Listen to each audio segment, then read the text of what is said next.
بسم اللہ الرحمن الرحیم۔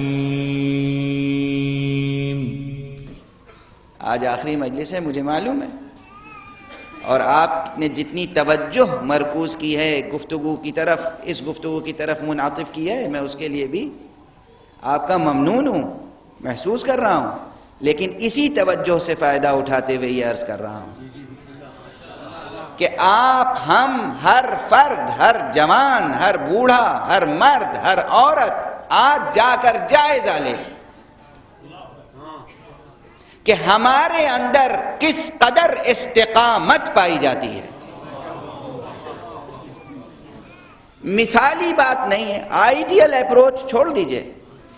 یہ نہیں کہہ رہا ہوں کہ معصوم ہو جائیں گے ہم سب، معصوم نہیں ہو سکتے، معصوم ہرگز نہیں ہو سکتے، لیکن ذرا سا بھی اگر آپ خود اپنے نفس کو کریڈٹ دے سکیں، ذرا سا، کوئی نہیں ہے درمیان میں، آپ ہیں آپ کا خدا، آپ ہیں آپ کا دل، آپ ہیں آپ کا ذہن، آپ ہیں آپ کا قلب، آپ ہیں آپ کا فؤاد، آپ ہیں آپ کا نفس، کوئی دوسرا نہیں ہوگا۔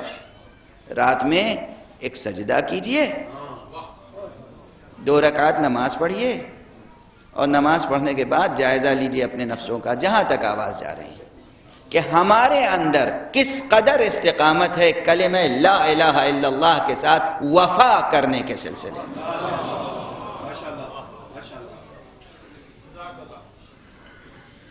انفرادی اخلاق کے سلسلے میں، انفرادی اخلاق، ہمارا بیہیویئر کیسا ہے؟ ہم کیا جب مسکرانے کا تقاضا ہو تو مسکراتے ہیں؟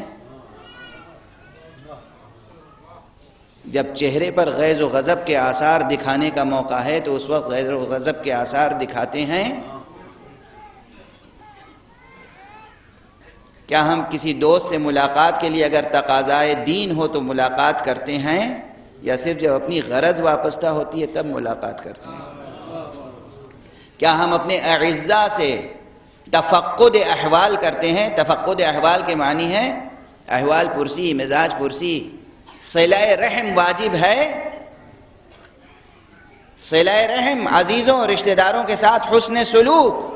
حسن سلوک کے معنی ہے کہ اگر کوئی محتاج ہے اس کی اعانت کریں، اگر کوئی محتاج اور فقیر نہیں ہے، آپ کے برابر کا ہے، تب بھی کم سے کم اس کی احوال پرسی کریں، قربتاً اللہ،